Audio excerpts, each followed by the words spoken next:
Bom dia, parece que já estamos em direto e novamente volto a pedir desculpa pelo problema, pelo atraso, mas isto tem a ver muito com telecomunicações e pelo facto de estar numa zona com alguma dificuldade há vários dias, aliás, e ainda não consegui resolver isso. E portanto, aqui fico a pedir desculpas.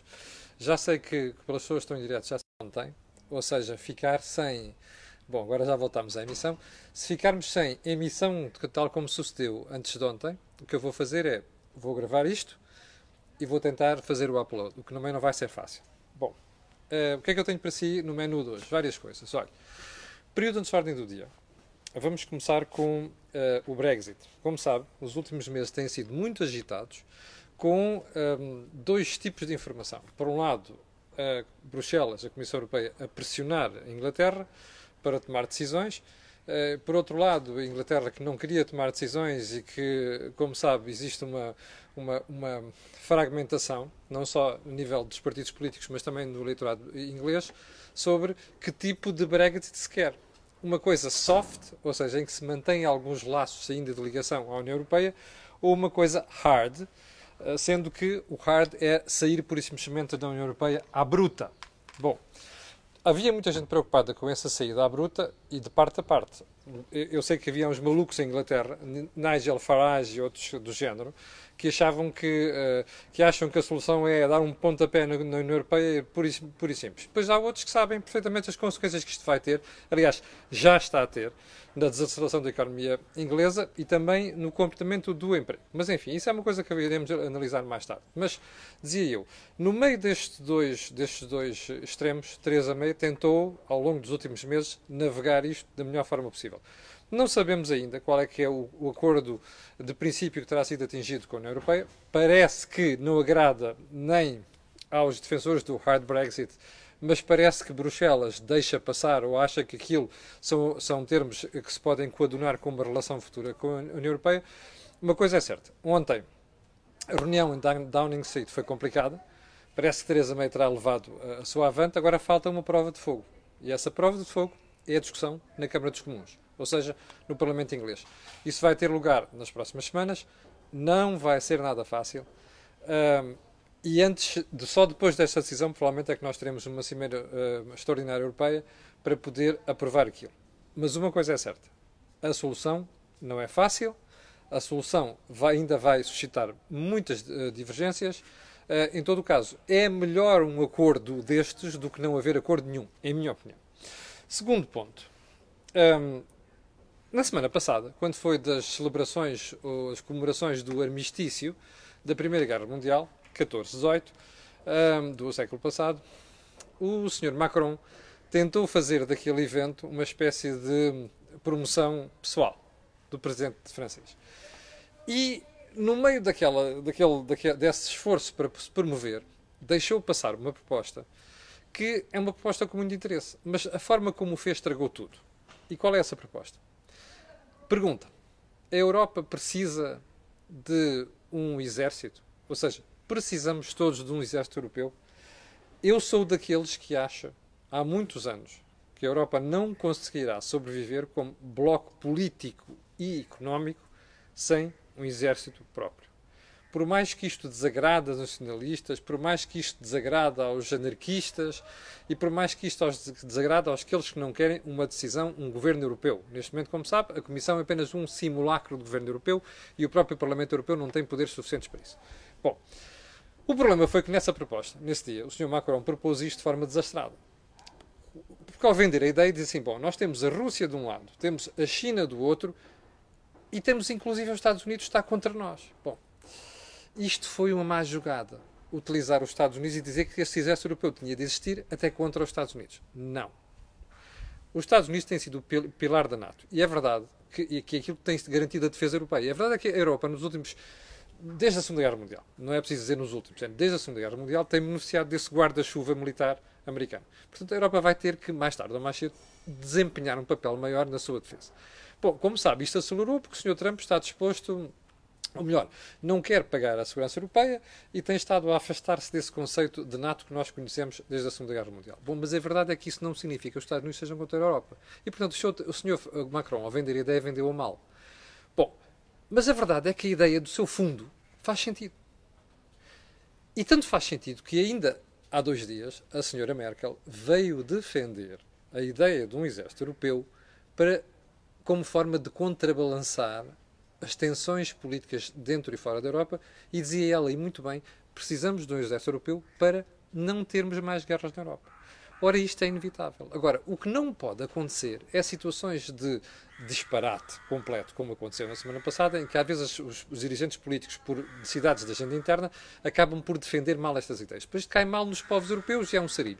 Mas a verdade é que a Europa não vai poder viver sem exército europeu nos próximos décadas se quiser ser um bloco político e económico de peso. Bom, visto o período de ordem do dia, vamos lá então à agenda. Bom, eu não sei se reparou ontem, esteve atento, mas ficámos a saber que a economia no terceiro trimestre desacelerou. Em vez de crescer 2,1% como cresceu no primeiro trimestre, cresceu apenas 1,7%. E a primeira pergunta que se colocou a quem está deste lado é: bom, mas isto o que é que vai implicar? Bom, há uma coisa que implica imediatamente, é que se isto se mantiver no quarto trimestre, nós não vamos chegar ao objetivo de crescimento de 2,3% que o Governo deu a defender durante muito tempo.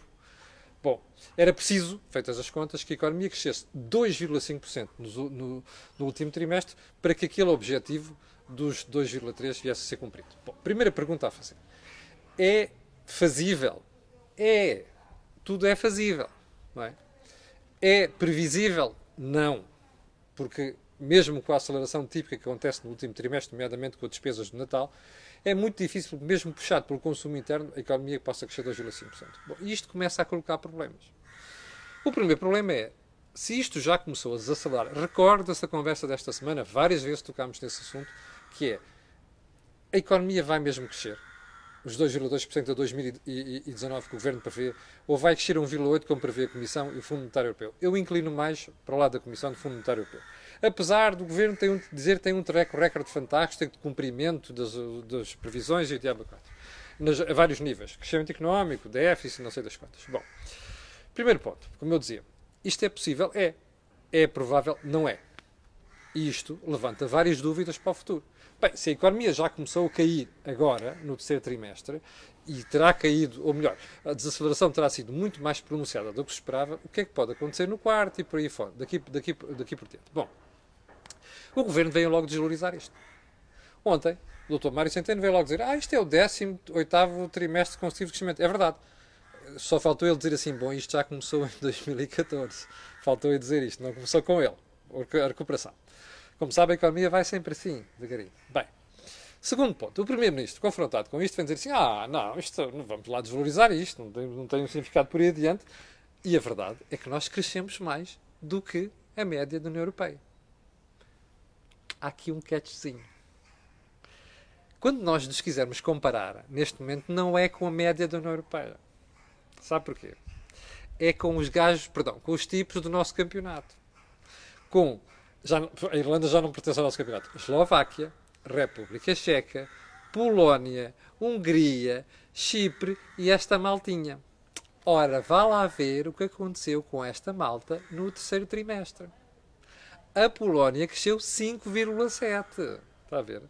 Todos os outros cresceram mais do que nós. Portanto, quando o Governo vem com esta treta da média europeia, isto é uma estupidez. E eu vou-lhe dar mais uma razão para explicar porque é que isto é uma estupidez. É que a média europeia leva em conta o peso dos países. Ora, você sabe qual é o peso da Alemanha no meio disto tudo. Sabe qual é o peso da França no meio disto tudo. Portanto, os grandes cresceram muito menos. Aliás, a Alemanha recediu. E eu já lhe vou explicar isto. O que acontece é que isto puxa o barco para o fundo. Ora, mas o problema não é o fundo geral. O problema é o fundo do nosso campeonato. E aqui nós estamos a levar uma sova monumental dos nossos parceiros. O que isto quer dizer, meus caros espectadores, é que, mais ano menos ano, nós vamos estar lá na cauda da Europa. Porque estes todos são do nosso campeonato, estão-nos a passar à força toda. Porque esses sabem o que é fazer reformas estruturais. Independentemente dos disparates políticos que andam a fazer e por aí adiante, como está a suceder na Polónia e como está a acontecer na Hungria. Mas a verdade é que estes países estão-nos a passar à frente.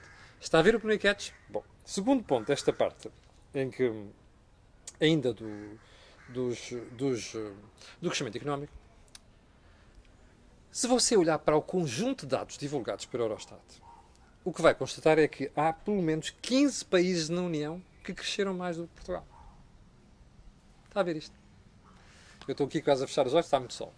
Bom, entre estes 15 países está aquele grupo de países dos fast track, da faixa mais rápida, da faixa da esquerda na autoestrada, está a ver? Que estão a acelerar muito mais do que nós. Nós já estamos na última faixa da direita, em três faixas.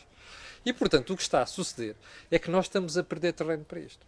E quando a gente olha isto de forma comparativa, ou dizer assim, espera aí, o que é que se passou com os outros países? Percebemos que existem 15 países que crescem mais do que nós. Bom, terceiro ponto desta parte da conversa. A economia alemã contraiu pela primeira vez 0,7% desde 2015. Nós estamos quase em 2019. Bom, está a ver porque é que a média europeia baixou e nós estamos acima da média por causa do peso da Alemanha. Mas o que nós temos de pensar aqui não é nestes termos em que o governo está a pensar. É o seguinte. Bom, agora imagine isto. A economia alemã, pela primeira vez desde 2015, contraiu. O que é de esperar-nos para os próximos meses? Está a ver porque é que as previsões que andavam a fazer da envolvente externa que nos condiciona e que nos influencia pode estar quase a correr mal? Isso vai nos influenciar. Está aqui a razão. Como nós acabámos de ver, a Alemanha recediu pela primeira vez desde 2015. Ora, que isto vai ter um impacto significativo, não é só em Portugal. Vai ter impacto nas economias como a espanhola, a francesa, a italiana. E em cima disto, você ainda tem os riscos todos associados à Itália. Porque, como você ouviu ontem, os italianos disseram a Bruxelas que não vão mexer uma vírgula no seu orçamento. Eu estou convencido que vai acontecer. Mas a verdade é que nada disto é tranquilizador. Isto influencia a expectativa dos agentes económicos, isto influencia as taxas de juros e nada disto é positivo. Bom, portanto, como está a ver, o cenário que nós começamos a ter pela frente, perspectivado, não é nada positivo. Seguimos para bem. Quarto ponto. A Holanda e a Áustria ontem vieram dizer a Bruxelas que têm de aplicar sanções à Itália. Eu não sei se o Dr. Carlos Zorrinho, que há dias se atirou ao Sr. Manfred Weber, porque em 2015 disse à Comissão que tinha que aplicar sanções a Portugal, e a Espanha também, porque Portugal não estava a cumprir aquilo que se comprometeu com Bruxelas, e não estava. Eu recordo que o primeiro orçamento do Dr. Centeno levou um pontapé em Bruxelas. O Dr. Carlos Zorrinho ficou muito chateado.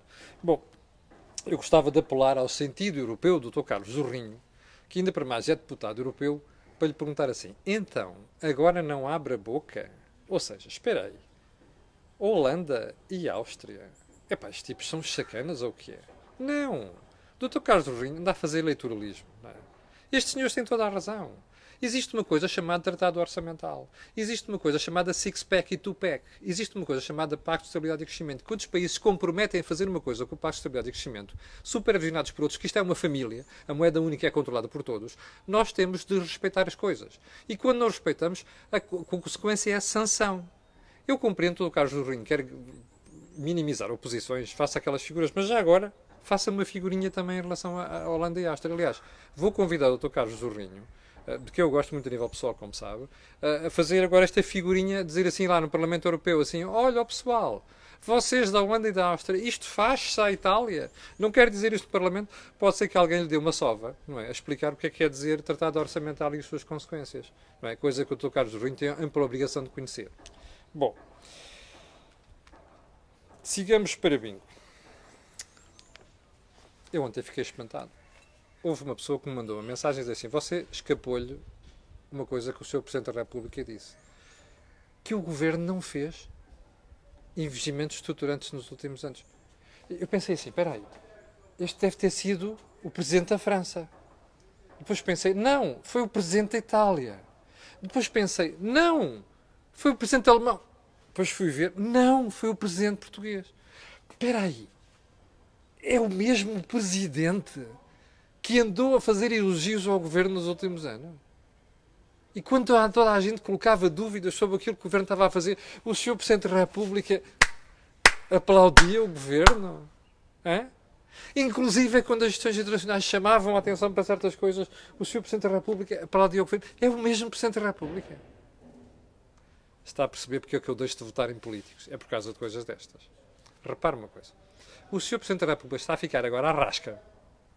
Desculpa uma expressão. É mesmo à tropa. À rasca. Porque já percebeu que a economia não vai crescer porque não se fizeram coisas que deviam ter feito. Nomeadamente as chamadas reformas estruturais. E o Sr. Presidente da República está a ficar preocupado. E agora quer começar a fazer críticas, dizer assim um dia, daqui a uns tempos, quando a coisa começar a correr mal, vai dizer assim: eu avisei, não avisou nada. Quem avisou fomos nós, os analistas. Quem avisou foram as instituições internacionais. O Sr. Presidente da República limitou-se a bater palmas ao Governo. E agora que as coisas estão a correr mal, não é? Toca a fugir, é como os ratos a fugir do navio. Está a perceber? Portanto, eu desconfio que ele está a ficar desmemoriado. Que é para não dizer lelé da cuca, como ele disse uma vez ao Dr. Balsemão quando dirigiu o Expresso. Mas enfim, isto é lamentável, percebe? Isto não se faz política assim. E eu não consigo ter respeito nenhum por políticos deste género.